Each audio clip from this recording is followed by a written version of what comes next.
Welcome back. Bulletin का आगाज करेंगे। सबसे पहले आपको बताएं कि अल्लाह अल्लाह करके कराची में अब्रे रहमत बरस गई। गर्मी का जोर टूट गया, मौसम खुशगवार, शहरियों में खुशी की लहर दौड़ गई। शहर कायद के मुख्तलिफ इलाकों में मूसलाधार बारिश का आगाज हो गया। कई इलाकों में हल्की बारिश, शारा फैसल, स्टेडियम रोड, गुलशन इकबाल और मलीर में तेज बारिश, साथ में हवाएं भी चल पड़ी। नुमाइश चौरंगी, सदर, लियाकताबाद, FP एरिया में भी बादल बरस पड़े। महकमे मौसमियात ने आज कराची में दोपहर के बाद कहीं आंधी तो कहीं गरज चमक के साथ बारिश का इम्कान जाहिर किया था।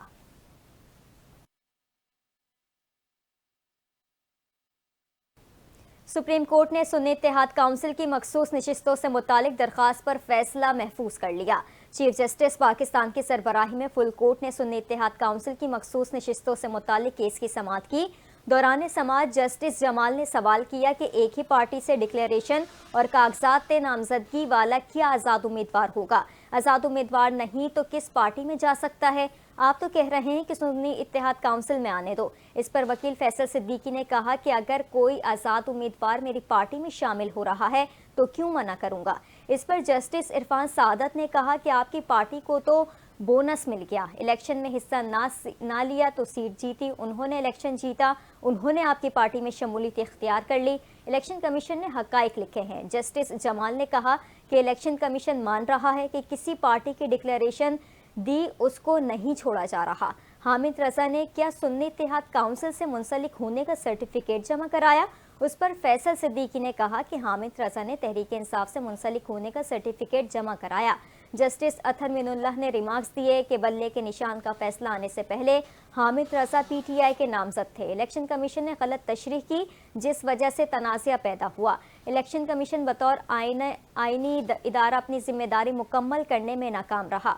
दौरान समाअत आज़ाद उम्मीदवारों के वकील सलमान अकरम राजा ने दलाइल देते हुए कहा कि तहरीक इंसाफ से मुंसलिक उम्मीदवारों को आज़ाद करार दिया गया। इलेक्शन कमीशन के फैसले के मुताबिक हमें आज़ाद उम्मीदवार माना जाए। अदालत ने कहा कि केस बहुत अहम है, संजीदा सवालात इलेक्शन कमीशन की जिम्मेदारी पर उठे हैं। इलेक्शन कमीशन ने सुप्रीम कोर्ट के सामने रिकॉर्ड दबाने की कोशिश की। इलेक्शन कमीशन खुद को एक पार्टी जाहिर कर रहा है। किसी जमाने में इदारे एक बॉडी समझे जाते थे, अब तो इलेक्शन कमीशन भी अपना केस जीतने आया है। बादशाह सुन्नी इत्तेहाद काउंसिल की मखसूस नशिस्तों से मुतालिक केस की समाअत मुकम्मल होने के बाद अदालत ने फैसला महफूज कर लिया। अदालती अमले ने फरीकेन को आगाह किया कि मुख्तसर फैसला आज नहीं सुनाया जाएगा।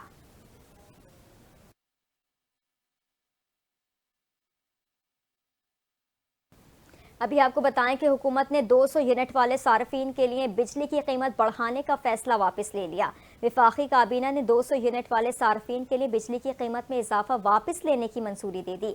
वज़ीर आज़म शहबाज शरीफ ने हंगामी बुनियादों पर सर्कुलेशन समरी की विफाकी काबीना से मंजूरी ली। हुकूमती फैसले के तहत जुलाई से सितंबर 2024 के लिए माहाना 200 यूनिट वाले सार्फिन को रिलीफ दिया जाएगा और विफाकी हुकूमत टैरिफ पर रिलीफ देने के लिए तकरीबन 50 अरब रुपए सब्सिडी देगी। जराये के मुताबिक माहाना 50 यूनिट वाले लाइफलाइन सार्फिन के लिए फी यूनिट टैरिफ 3.95 रुपए बरकरार रहेगा और माहाना 51 से 100 यूनिट तक लाइफलाइन सार्फिन के लिए फी यूनिट टैरिफ 7.74 रुपए बरकरार रहेगा। जराये का कहना है कि वज़ीर आज़म आज खुद इस पैकेज का ऐलान करेंगे।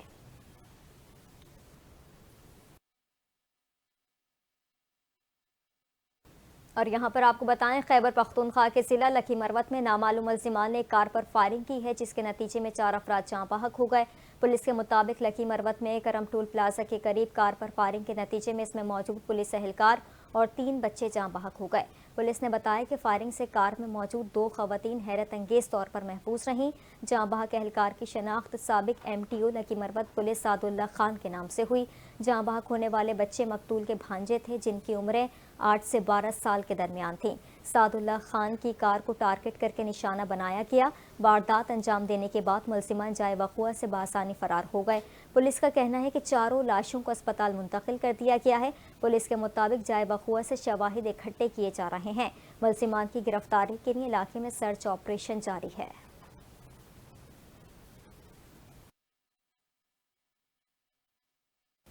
यहाँ पर आपको बताएं, बानी PTI की हमशीरा लीमा खान का कहना है कि इद्दत का कोई केस नहीं, इसका मकसद भाई को अंदर रखना है। ये बात उन्होंने लाहौर के इंसदाद दहशतगर्दी की अदालत में पेशी के मौके पर कही। बानी पीटीआई की बहनें उस्मा खान और अलीमा खान उबूरी जमानत की मियाद खत्म होने पर आज इंसदाद दहशतगर्दी की अदालत में पेश हुई। इस मौके पर मुसरत चीमा भी अदालत में पेश हुई। बानी पीटीआई की हमशीरा अलीमा खान ने इंसदाद दहशतगर्दी की अदालत के बाहर मीडिया से गुफ्तगू में कहा कि जमानत के लिए आ रहे हैं, तफ्तीशी ऑफिसर पेश नहीं होता, हमें इंसाफ नहीं मिल रहा।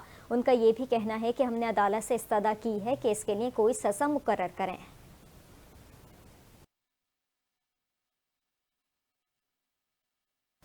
सदर मुमलिकत आसिफ अली जरदारी ने इलेक्शन तरमीमी बिल 2024 की मंजूरी दे दी। इलेक्शन तरमीमी बिल के जरिए इलेक्शन एक्ट 2017 सेक्शन 140 में तरमीम की गई। ट्रिब्यूनल में हाजिर सर्विस जज की तैनाती के लिए मुताल्लिका हाई कोर्ट के चीफ जस्टिस से मुशावरत होगी। सदर मुमलिकत ने बिल की मंजूरी आइन के आर्टिकल 75 के तहत दी है और सदर की मंजूरी के बाद इलेक्शन बिल एक्ट की सूरत इख्तियार कर गया। इलेक्शन तरमीमी बिल कौमी असम्बली से 28 जून और सेनेट से 4 जुलाई को पास हुआ था। ओपोजिशन ने इलेक्शन एक्ट तरमीमी बिल मंजूर होने के खिलाफ एहतजाज किया। उन्होंने काला कानून नामंजूर के नारे लगाते हुए बिल की कॉपियां फाड़ दी। पीटीआई और जमीयत उलमा इस्लाम फे ने बिल की मुखालफत की और ऐवान बाला से वॉकआउट किया। पीटीआई के सेनेटर अली जफर ने अपने बयान में कहा कि ये बिल आइन के खिलाफ है और गैर मुंतखब लोगों को ताकत में रखने के लिए ये बिल लाया गया। इस साजिश को बेनकाब करना है, बस बहुत हो गया।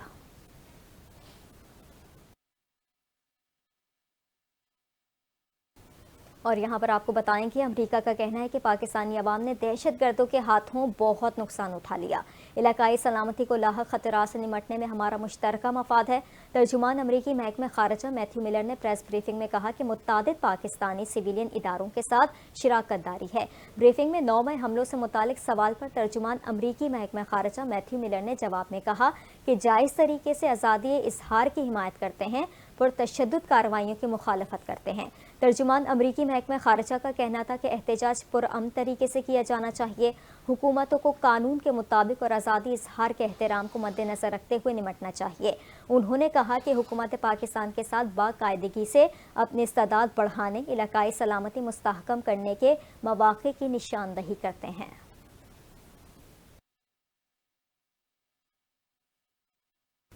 पाकिस्तान पीपल्स पार्टी के चेयरमैन बिलावल भुट्टो जरदारी का कहना है कि वफाकी हुकूमत पीपल्स पार्टी के वोटों पर खड़ी है। वजारतों की कोई ख्वाहिश नहीं, जो मुआहदा हुआ उस पर अमल किया जाए। पेशावर में प्रेस कॉन्फ्रेंस करते हुए बिलावल भुट्टो ने कहा कि सियासत अपनी जगह, लेकिन सिक्योरिटी मसाइल पर एक हैं। अगर खैबर पख्तूनख्वा हुकूमत के अहदेदार दहशत गर्दों के सहूलतकार बन जाएंगे तो दहशत गर्दी का मुकाबला कैसे हो सकेगा। उन्होंने कहा कि पूरे पाकिस्तान में इस वक्त मुस्बत सियासत का फुकदान है। पाकिस्तान में आज जितने बहरान हैं, तारीख में इतने बहरान कभी नहीं रहे। अगर मौजूदा हालात में सियासतदान मुस्बत सियासत करते नजर नहीं आएंगे तो उन्हें अवामी रद्द-ए-अमल का सामना करना पड़ेगा। बिलावल भुट्टो ने कहा कि खैबर पख्तूनख्वा में गालम गलोच की सियासत उरूज पर है। खैबर पख्तूनख्वा में पीपल्स पार्टी की तंजीम साजी का मरहला जारी है। नफरत की सियासत करने वालों का मुस्बत सियासत से मुकाबला करेंगे। गुर्बत और बेरोजगारी पूरे मुल्क का मसला है। तासुर यह है कि मुल्क में मसाइल रोज बरोज बढ़ रहे हैं। चेयरमैन पीपल्स पार्टी ने कहा कि मुसल्लह फौज ने दहशत गर्दों का मुकाबला करके उनको शिकस्त दी। बहादुर मुसल्लह फौज ने दहशत गर्दों की कमर तोड़ दी। खैबर पख्तूनख्वा और बलूचिस्तान में एक बार फिर दहशत गर्दी सर उठा रही है। हुकूमत की बुलाई गई APC में पीपल्स पार्टी के नुमाइंदे भेजेंगे। पीपल्स पार्टी हमेशा अवाम, पुलिस और फौज के साथ खड़ी रही। बिलावल भुट्टो जरदारी ने कहा कि ये हुकूमत पीपल्स पार्टी के वोटों की वजह से खड़ी है। मुशावरत से बेहतर पॉलिसी बनती है, इसलिए हुकूमत को मुशावरत का कहा था। उन्होंने कहा कि वज़ीर आज़म ने यकीन दहानी करवाई है कि PSDP से मुतालिक फैसलों पर मुशावरत होगी। बजट पर भी हमने कहा कि हमारा इनपुट होना चाहिए था। वज़ीर आज़म ने यकीन दहानी करवाई है कि आइंदा फैसलों में हम बैठेंगे।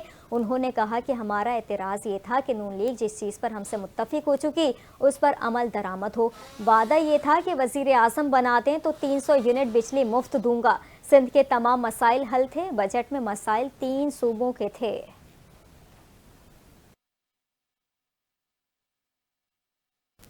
और यहाँ पर आपको बताएं, साबिक वफाकी वज़ीर फवाद चौधरी का कहना है कि इस वक्त तलखियाँ कम और बातचीत करने की ज़रूरत है।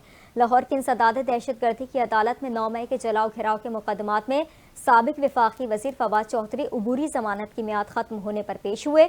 उन्होंने इंसदाद दहशतगर्दी की अदालत के बाहर मीडिया से गुफ्तगू में कहा कि 1 साल से ज़्यादा हो गया, अभी तक जमानतें चल रही हैं। फवाद चौधरी का कहना था कि एक केस में निकलो तो अगले में गिरफ्तार कर लिया जाता है।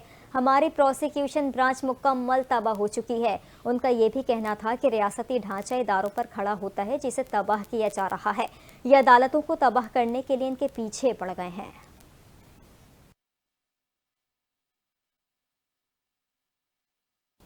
यहाँ पर आपको बताएं कि वज़ीर आला सिंध सैयद मुराद अली शाह ने शदीद बारिशों की पेशगोई के पेश नज़र महकमा आबपाशी को दरिया सैलाब की मुतवक्के सूरत हाल से निमटने के लिए हंगामी मनसूबा तैयार करने की हिदायत कर दी। उन्होंने कहा कि मैं चाहता हूँ कि ऐसे हालात में कानून नाफिज करने वाले इदारे और पाक बहरिया समेत तमाम मुत्तल्लिका महकमों और एजेंसियों के दरमियान मुनासिब हम आहंगी कायम हो ताकि किसी भी हंगामी सूरत हाल से बरवक्त निपटा जा सके। इजलास में सूबाई वज़रा सरदार शाह, सईद गनी, मोहम्मद बख्श खान महर, जाम खान शोरो, मखदूम महबूब, चीफ सेक्रेटरी आसिफ हैदर शाह, मुख्तलिफ महकमों के secretaries, mayor Sukkur Nauman Sheikh, DGP DA Salman Shah, chief met doctor Sarfaraz, मुख्तलिफ डिवीजन्स के कमिश्नर्स ने बजरिए वीडियो लिंक शिरकत की। महकमा मौसमियात के डॉक्टर सरफराज ने वज़ीर आला सिंध को तफसीली ब्रीफिंग देते हुए कहा कि पाकिस्तान में मानसून आम तौर पर 1 जुलाई से शुरू होता है और सितंबर के वस्त तक जारी रहता है। वज़ीर आला सिंध सैयद मुराद अली शाह ने महकमा मौसमियात की औसत से ज़्यादा बारिशों की पेशगोई के पेश नज़र महकमा आबपाशी को दरियाए सैलाब के हवाले से इंतजामात के लिए हंगामी मनसूबा तैयार करने की हिदायत कर दी।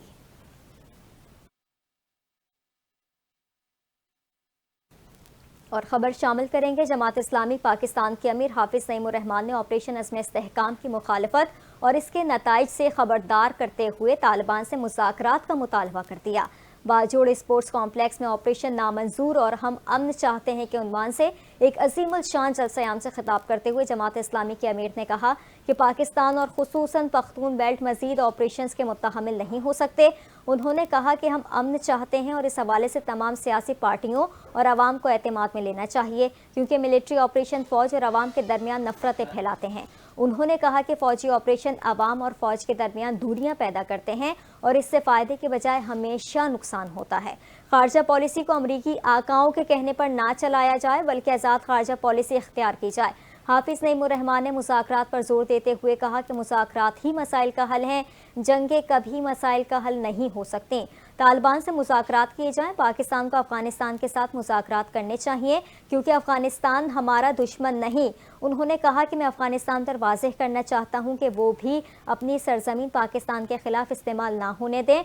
हाफिज नईमुर रहमान ने कहा कि PTI भी अपने 11 साला कारकर्दगी अवाम के सामने रखे। हमें तालीम, सेहत की सहूलियात और रोज़गार चाहिए। अवाम जीना चाहते हैं, अवाम को जीने का हक दिया जाए। जलसा-ए-आम से जमात इस्लामी के दीगर कायदीन ने भी खिताब किया और ऑपरेशन की मुखालफत की। जलसा-ए-आम में बड़ी तादाद में लोगों ने शिरकत की और हम अमन चाहते हैं के प्ले कार्ड्स उठा रखे थे।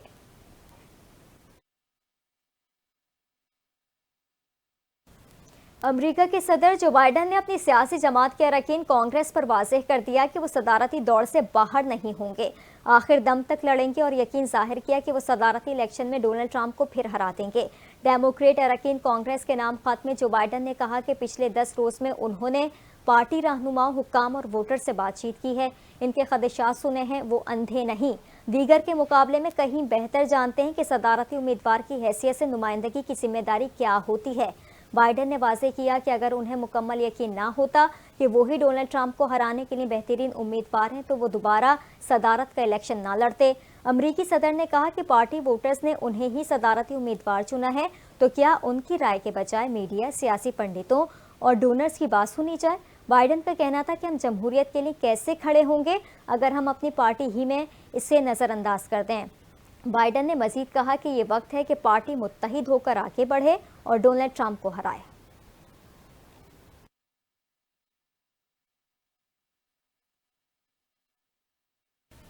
आगे बढ़ेंगे, अभी आपको बताएं यूक्रेन के शहरी इलाकों और चिल्ड्रन अस्पताल पर रूस के मिसाइल हमलों में 36 अफराद हलाक और 100 से ज़ायद जख्मी हो गए। बरतानवी नशरियाती इदारे BBC के मुताबिक रूस की जानिब से यूक्रेन के शहरी इलाकों पर ताज़ा मिसाइल हमलों में कैफ में एक बच्चों का अस्पताल बुरी तरह मुतासिर हुआ है। यूक्रेनी हुक्काम का कहना है कि अस्पताल पर हमले में 2 अफराद हलाक हुए हैं जबकि इमारत को शदीद नुकसान पहुँचा है। चिल्ड्रन अस्पताल की एक डॉक्टर ने BBC को बताया कि अस्पताल का एक हिस्सा तबाह हो गया और दूसरे में आग लग गई। यूक्रेनी सदर व्लादिमीर ज़ेलेंस्की के चीफ ऑफ स्टाफ का कहना है कि रूस की जानिब से शहरी इलाकों पर किए गए हमलों में मजमूई तौर पर 36 अफराद हलाक और 140 जख्मी हुए, जबकि दूसरी जानिब रूस ने अस्पताल को निशाना बनाने की तरदीद कर दी। रूसी हमलों पर अक़वाम मुत्तहिदा की सलामती काउंसिल ने हंगामी इजलास तलब कर लिया है। इजलास अमरीका और यूरोपीय ममालिक की दरख्वास्त पर तलब किया गया।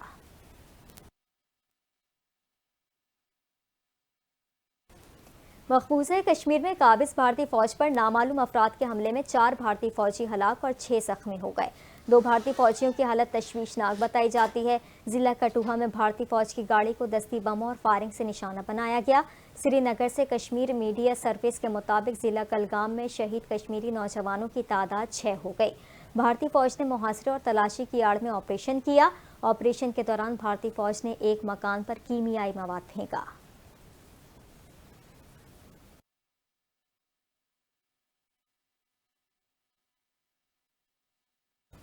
अमरीकी रियासत टेक्सास के साहिली इलाकों में तूफान से 2 अफराद हलाक और कई जख्मी हो गए। अमरीकी मीडिया के मुताबिक तूफान और बारिशों से अमवात ह्यूस्टन शहर में हुई। दोनों अमवात हैरिस काउंटी में घर पर दरख्त गिरने से हुई। 128 किलोमीटर की घंटा की रफ्तार से चली आंधी के सबब कई इलाकों में दरख्त उखड़ गए और मकानों को भी नुकसान पहुंचा। अमरीकी मीडिया के मुताबिक तूफान के सबब 27 लाख शहरी बिजली से महरूम हो गए हैं। तूफान की शिद्दत अब कम होना शुरू हो गई है।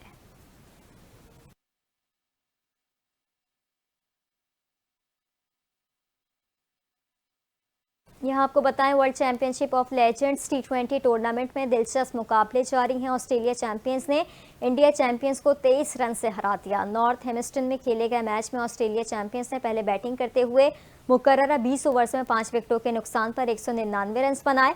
ऑस्ट्रेलिया चैंपियंस की जानिब से डैनियल क्रिस्टन 69 रन बनाकर नुमाया रहे, जबकि शॉन मार्श ने 41 रन बनाए। भारत के क्लैकनी ने 2 खिलाड़ियों को आउट किया।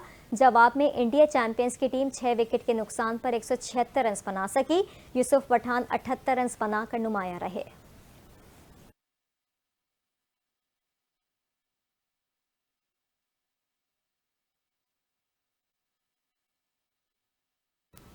और अभी आपको बताएं, पाकिस्तान की मारूफ और सीनियर अदाकारा जवेरिया अब्बास ने आखिरकार शादी की तस्दीक करते हुए कहा कि उनकी शादी को 3 माह का अरसा गुजर चुका है। एक प्रोग्राम में शादी के मामले पर बात करते हुए उन्होंने एतराफ़ किया कि उन्होंने निकाह कर लिया और अब वो शौहर के हमरा जिंदगी गुजार रही हैं।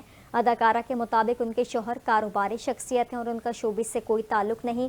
एक सवाल के जवाब में जवेरिया अब्बासी ने बताया कि बेटी उंजिला अब्बासी ने ही उन्हें शौहर से शादी का मशवरा दिया था।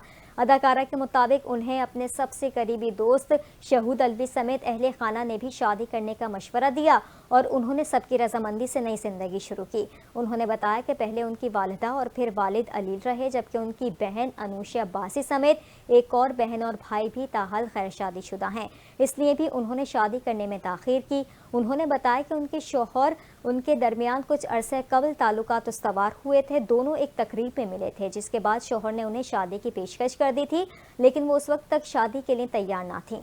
अदाकारा का कहना था कि शादी की कोई उम्र नहीं होती और वो तो अभी जवान थी, इसलिए उन्होंने शादी कर ली।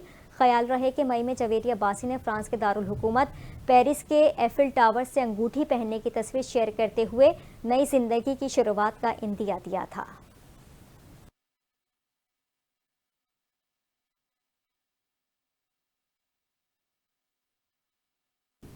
न्यूज़ स्टूडियो से फिलहाल इतना ही। मजीद बाखबर रहने के लिए आप देखते रहिए NTN न्यूज़।